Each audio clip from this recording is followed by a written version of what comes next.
जब सर्वनाम का नाम सुनते हैं तो हमारे दिमाग में ऐसे क्वेश्चन आता है। तो हम सर्वनाम किसे कहते हैं? संज्ञा के स्थान पर प्रयोग किए जाने वाले शब्दों को सर्वनाम कहते हैं। अब इसके उदाहरण जानते हैं। उदाहरण: मैं, तुम, आप, वह, हम, वे आदि। सर्वनाम की परिभाषा समझने के बाद हम सीखेंगे सर्वनाम के भेद।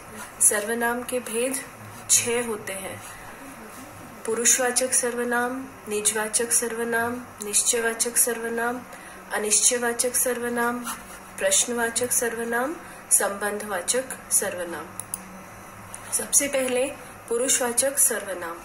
जिस सर्वनाम शब्द का प्रयोग बोलने वाला अपने लिए या किसी अन्य व्यक्ति के लिए करता है उसे पुरुषवाचक सर्वनाम कहते हैं। जैसे देखिए, यहाँ पिक्चर में आपको दिख रहा है, तुम क्या कर रहे हो? मैं काम कर रहा हूँ, अपने लिए और दूसरे व्यक्ति के लिए। उदाहरण जैसे मैं, हमारा, हम, मुझको, तुम आदि। नंबर 2, निजवाचक सर्वनाम। जिस सर्वनाम शब्द का प्रयोग काम करने वाला अपने लिए करता है उसे निजवाचक सर्वनाम कहते हैं। निज का अर्थ होता है अपने लिए, इसलिए निजवाचक सर्वनाम।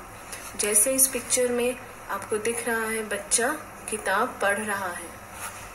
जैसे अपने, आप, खुद, स्वयं इत्यादि।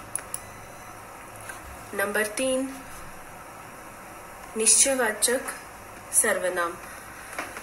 जिस सर्वनाम शब्द से किसी व्यक्ति या वस्तु के बारे में निश्चित जानकारी मिले उसे निश्चयवाचक सर्वनाम कहते हैं। जैसे यहाँ आपको एक किताब दिखाई दे रही है, यह किताब बहुत अच्छी है। और उदाहरण जानेंगे, जैसे यह, वह, ये, वे आदि। नंबर 4, अनिश्चयवाचक सर्वनाम। जिस सर्वनाम शब्द से किसी व्यक्ति या वस्तु के बारे में निश्चित जानकारी ना मिले उसे अनिश्चयवाचक सर्वनाम कहते हैं। जैसे यहाँ पे ये रखे हुए हैं, कोई अपना सामान भूल गया है। सामान कोई, हम निश्चित नहीं है कि कौन भूला है, इसलिए ये अनिश्चयवाचक सर्वनाम। जैसे कोई, कुछ, किसी आदि। नंबर 5, प्रश्नवाचक सर्वनाम। जिस सर्वनाम शब्द का प्रयोग प्रश्न पूछने के लिए किया जाता है उसे प्रश्नवाचक सर्वनाम कहते हैं। ये तो सभी बच्चे जानते हैं। ये देखिए प्रश्न का चिन्ह, जैसे कौन, क्या, किसने आदि। सबसे आखिरी और नंबर 6, संबंधवाचक सर्वनाम।